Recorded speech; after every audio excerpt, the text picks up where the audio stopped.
Hi, I'm Dr. Boyce Watkins with YourBlackWorld.com, and you know, every week I like to get together with my homegirl, Deborah Cooper, who does her website, SurvivingDating.com, and we talk about different issues that affect the relationship structure in the black community, which we know is very important because we know that the preservation of the black family is critical to the survival of the community. And so, and families start from the dating process, and so I consider Deborah's work to be very important. Now, Deborah, first of all, I want to ask, how have you been? Been pretty good, thank you. Good, good. Now, I want to ask you, now, on SurvivingDating.com, you hit a lot of different topics, and one of the things that you and I were discussing in private that I thought should be a great public discussion is this idea of women dating thugs, you know, guys that get in trouble or get them in trouble and stuff like that. And one of the cases that really came to mind was a young woman, Africa, I can't remember, Africa O's, out in Harlem, who might go to prison now because she was a smart girl, Ivy League student, was going to go to an Ivy League school, finishing high school, was dating a thug up in Rikers Island prison, I think, who had her running guns and drugs back in Harlem, back in the hood, and the police basically did a sweep and a sting, and they took her in too. And the church is standing behind her, Abyssinian, where she goes to church, and Reverend Calvin Butts, a man who I respect so much, are standing behind her. But, you know, a lot of people are saying, well, why in the hell would you date a guy like that when you got such a great future? And there's another example of a case where there's a young girl at Harvard. Don't remember her name, but she's going to Harvard. I mean, you're going to Harvard. You can't do any better than Harvard. Right. And she is getting through school, about to graduate, and has a boyfriend who's a drug dealer. The boyfriend comes to Harvard to get weed or to buy weed from somebody and ends up killing a student on the Harvard campus. So I think that they actually kicked her out of Harvard, and she might face charges for allegedly helping him, aiding and abetting, you know. And so I'm going to tell you, my first reaction is, you know, if you got all these things going for you, why are you even kicking it with dudes like that from the very beginning? What is your take on all of that? Well, it's very much like, well, first of all, we need to qualify the fact that both of the people involved, as well as the girl that was like sometime in the 90s or early 2000s named Kimba something or other, President Clinton gave her a pardon right before he left office. But, you know, these are three young women that I'm aware of that got caught up in situations with men that they loved and trusted. Now, what we need to consider here is each one of those girls was so young. They're like 21 and under. They're children as far as I'm concerned. You know, I have a daughter who's not too much younger than that, and I can tell you their thinking processes are leave much to be desired. So, you know, we're putting mature adult thinking processes and logic on teenagers, and that's just really not fair. Number two is it's much like the case with Michael Vick. Each one of these girls was raised in the hood. So these people that they're friends with and romantically involved with are their peers, the kind of environment they're used to being in. So we're looking at, well, because now you have these opportunities to go to these schools and you're going to be around all these rich, wealthy white people, you need to leave all that hood stuff behind. What are they going to replace it with? I'm not saying that what they're doing is the right thing, and people need to understand that. What I'm saying is you're looking at teenagers in a time of their life when peers are extremely important, and they're going to choose their friends over logic and reason in most instances. So they want to prove that they're loyal, that they're not too good, you know, that they've not gone bougie, that they still are down, all these kind of things that young black kids get. Exactly. You know, they get teased about that kind of stuff. And that's important to them to maintain those connections to their community that they've grown up in. So I think, you know, yes, it's bad. I'm not saying it's a good thing, and it was definitely some poor choices made there, but until we as adults can step in and show them not only are you intelligent, but this is how you kind of break away and make a new social environment for yourself, we're going to continue to see these kinds of choices being made by both young men and women. Okay, now, and I feel you on that. I think, obviously, we both agree that teenagers are just stupid. Let's just be real. I mean, in some Pretty ways, much. I'm trying to be diplomatic, though. I'm not diplomatic. I am politically incorrect, and that's why politicians don't hang out with me. But teenagers are, to some extent, they are natural sociopaths. Exactly. And they do a lot of things that don't make any sense. I was one of them. I did a lot of dumb things when I was that age. Now, with that said, I think that, there is a point to be made about the fact that, and I'm speaking here as a quote unquote nice guy who, was part of the black community. And I can remember one specific case, for example, where one of the first women I ever loved in my life, loved this girl more than anything, and wanted to be with this girl. And she dumped me because she wanted to be with a thug, with a guy that, and it wasn't because she didn't have choices or didn't have anybody in the hood that could, that could love her or care for her, because I care for her very much. And I'm being personal. I'm talking, this is a personal issue here. And I didn't and basically it came down to the fact that he was exciting and fun and he fit this bad boy image that she considered to be attractive. And so I'm just talking about stuff like, let's go to school, let's get an education, let's do something with our lives. He's talking about running the streets and doing whatever. So my thing was, and he ended up going to prison. He ended up killing people and doing all this other craziness. So she ended up with a guy that I don't think was healthy for her. So I think that there must be, to some extent, some degree of accountability as well on not just the men that are doing these things. We know that's a problem, but also on the women that make that conscious decision that says, I saw Africa O's, very pretty girl. The Harvard girl, very pretty girl. Another beautiful woman, Lauren London, the actress, one of the most beautiful black women in all of Hollywood, made it clear that she said the more gangster a man is, the more I want. I don't want a nice guy. I want a thug. I want a killer. I want this. I want that. And my thing is, like, it's your right to want what you want, but when you deal with the consequences of choosing a man like that, don't expect me to feel sorry for you when he's coming to your house trying to beat your ass or murder you because he found out you were dating somebody else. So shouldn't there has to be some accountability, don't you agree? Well, yes, I do. And like I said, I have to go back to the fact that we're talking about young women. And I think what a lot of guys don't understand is when women are young and they are not looking for a husband, all the stuff you're talking about is irrelevant. All this education, all stuff, they don't care about that. Young women are looking for fun. They want someone who's fun. They want someone who's exciting, who makes them laugh, who's intriguing, who engages their mind and is creative and entertaining. That's what they're looking for. And the very serious young nice guys don't tend to have those qualities.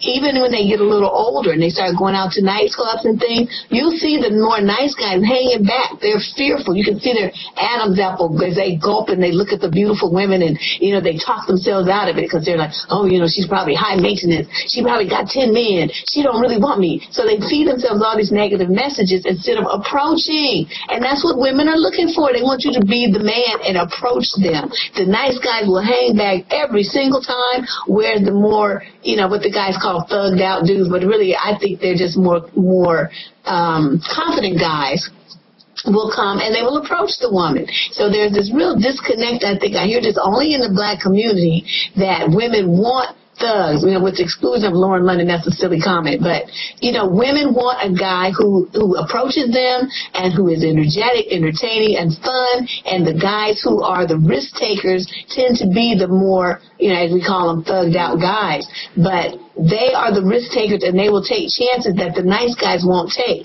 They're looking for something to be secure and defined and guaranteed, and relationships aren't like that. You got to throw your mud on the wall and hope something sticks, and that's what I see.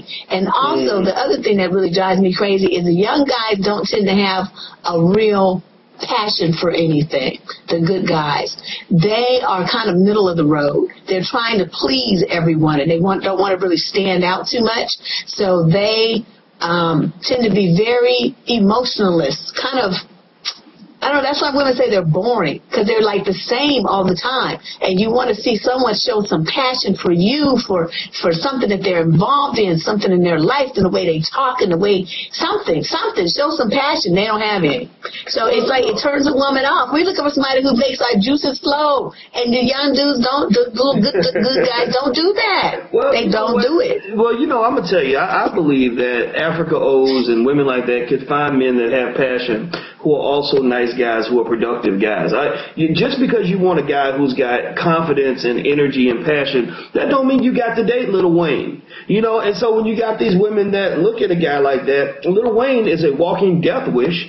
Lil Wayne reminds me of Tupac Shakur, where he's ugly as sin. Oh my God! The man looks like a Muppet on crack. Okay, so he's not a good-looking guy. Okay, but even beyond that, unfortunately, Lil Wayne reminds me of Tupac and Eazy-E, who both died, by the way. Because with Tupac, you knew Tupac was going to die at some point. He always rapped about death and got himself in situations that might kill him. And so with Lil Wayne, it's like I'm thinking, okay, what's going to kill him? Is it going to be the women? Is it going to be the drugs? Is it going to be the weapons? Like, what's going to kill him? So my thinking is, why in the world would a woman And I talked to some teenage girls. I said, would you date Lil Wayne if you had the chance? They said, yeah. And I said, why? What is the appeal of a man who is not going to be around to be a father to your children, who gets multiple women pregnant at the same time, who does every single disrespectful thing a man can do, but yet you still chase him? I blame the negatives in hip-hop culture. I really do, because I think that what happens, because remember that song Beyonce had where she was talking about how she wants a thug and she wants a street soldier and all this other stuff? Oh, soldier, uh-huh. Right. What she's effectively saying, and remember, this doesn't happen in other cultures. This happens in ours. She was saying, I don't want like a regular guy with a regular job who lives a regular life. Even if you got the passion and the confidence, I want a soldier. If you ain't strapped, if you ain't running around talking about doing this and doing that might get you put in jail or get you killed, then that's boring to me. And I think that that's incredibly counterproductive. And I'm going to say this. I think that, what's interesting to me, and this was, back when I dated more and stuff like that, one thing I can tell you I noticed was a lot of those women who didn't pay attention to me when I was that young little nice guy, 20 years old, trying to go to school, whatever, because I was still confident and passionate back then, not as much as I am now, but I was still the same guy pretty much. A lot of those women who looked past me and wanted the thug and wanted the dangerous guy, those women started coming back around in their 30s. When they realize that maybe the thug is not the man that you want raising your kids. What is your take? Like I said, when women are young and they're not looking for a husband, there's a different qualities in men. Boyfriends, what makes a man a good boyfriend is not what makes him a good husband. If you're not looking to get married, you're not going to be looking at anybody that's, quote, husband material. Just like men, they do the same thing when they're saying, I'm not really looking to get settled down. They're not looking for the woman who can cook and clean and who wears her hair a certain little demure style and goes to church. They want the hoochie. Give me somebody who can wiggle some ass, who's got her tatas out and, the long nails, and she's shaking it and walking all the other dudes are envious. That's what I'm saying. It's a maturity thing. It goes on both sides, and it's not limited to black people or hip-hop culture either. That's a common error. Think back to James Dean from the, 50s? Okay, the bad boy. So, that's why I have to disqualify that. He was an icon in American society. All the white girls love James Dean. So this whole image about the bad boy, this is not new, nor is it limited to black women. So I have to disagree with that completely. And also, what men aren't really understanding is, okay, you're nice and everything, but these guys have a draw in that they are articulate. They have power, they have influence. Even if their power base is only in that neighborhood, if that's where a girl lives and his guy has power there, he has respect and admiration. That draws women like flies. Even in their 40s and 50s, women still like a man who's confident, who has power in some respect, and who has something about him that other people respect and admire. Nobody wants a man who nobody thinks is about something. We don't want that, especially if she's about something. What does she want him for? So I think, guys are looking at this with a very narrow perspective, and this is just a basic mating pattern. Women want a man with strong genes. That's who turns your ovaries on. Ovaries. We brought ovaries to the conversation. We keep it real. We will talk about the damn ovaries and the wiggling asses if that's what we need to talk about. Okay, so that's all part of the scene. The last thing I want to ask you before I let you go, because I always have so much fun talking to you about this, is, okay, let me ask you this. So a woman dates a man, and she knows he ain't the right man. She knows her mom and daddy would not approve if they knew she was dating this dude. And this guy is, a drug dealer or a killer, and something bad happens to her as a result of her being in that relationship. Whose fault is it?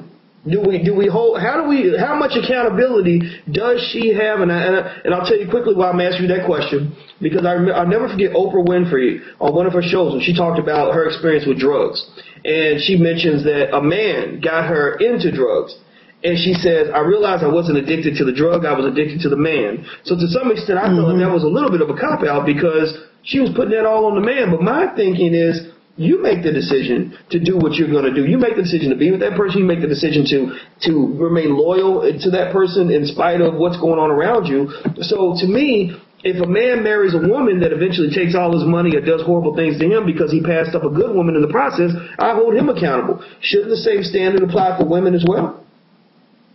And I would imagine that there is some what is under the legal definition of contributory negligence there. People make a decision of love based on a lot of hopes and dreams. Nobody gets with someone thinking, wow, I really want to be with this man who's going to kick my ass and, take all my money. Wow, I just can't get with him fast enough. That's not how it goes. But we have a situation where, we have to also factor in the black community how many women are socialized to follow what their man says and does. It is like programmed into you almost from birth. And we've kind of hit on this with our religious discussions, but it's very, very much a part of the indoctrination that black women have. So when you have a man who, even though this is probably not really the right thing, I really shouldn't be doing this, then you get hit with, you're supposed to stand by your man, you're supposed to love him, you're supposed to pray for him and try to get him to change, this and that, instead of dump him and move on because he's an idiot. But, they're not getting that message. So I don't know. That's a difficult challenge, and I think some of it would depend on really if the guy showed himself to be those things from the outside, or if it's the kind of thing where he kind of gradually changed up on her, or he decided he wanted to do these things after they were together because he ran out of money, he didn't have a job, this deal came available. This guy, I've heard all kind of scams run, and the women had no idea that the guy was involved in that lifestyle until he magically suddenly popped up with this grand idea and got her involved in it. Well, okay, so the moral of the story, I think, is to think carefully before you step into relationships and make sure you balance between what you want and what you need, because you end up. I've always said, exactly.